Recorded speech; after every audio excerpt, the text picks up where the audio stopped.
શું ટ્રાફિકના રૂલ્સ તોડવા માટે તમને ક્યારે ઈ ચલાણ મળ્યું છે અને એ ઈ ચલાણ તમે ભર્યું નથી? અને રાષ્ટ્રીય લોક અદાલતની નોટિસ પણ તમને મળી છે? તો આ વિડીયો તમે ખાસ જોજો. એ ઈ ચલાણ ભરવા માટેની લાસ્ટ ડેટ કઈ છે એ પણ કહી દઉં, અને તમે ઈ ચલાણ કેવી રીતના ભરી શકો છો એ પણ જાણી લો. હાય, હું છું હેલી. 8મી માર્ચ 2025ના રોજ રાષ્ટ્રીય લોક અદાલતમાં જેમને પણ ઈ મેમો નથી ભર્યા તેમની ઉપર કાર્યવાહી હાથ ધરાશે. તો હવે તમારી પાસે ગણતરીના દિવસો જ બાકી છે.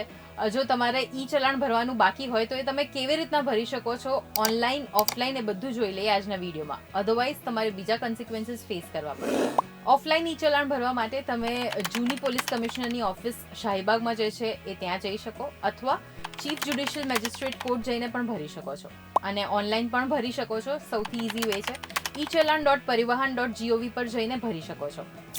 અને ઈ ચલણ મળ્યા બાદ આપણે જો 90 દિવસમાં એ ના ભરીએ તો એ પછી વર્ચ્યુઅલ કોર્ટમાં જાય, અને જો ત્યાં પણ ના ભરીએ તો એ ફિઝિકલ કોર્ટમાં જાય છે.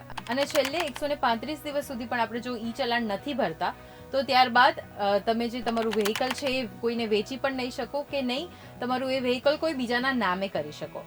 અને ઘણી વખત એવું થતું હોય છે કે આપણને મેસેજ નથી મળતો, અને એટલા માટે આપણને ખબર પણ નથી પડતી કે શું આપણા નામે ઈ ચલાણ છે કે નહીં, અને એના કારણે પછી આપણે અમુક પ્રોબ્લેમ્સ ફેસ કરવા પડતા હોય છે. તો તમે ઇઝીલી ચેક પણ કરી શકો છો કે શું તમારા નામે કોઈ ઈ ચલાણ છે કે નહીં.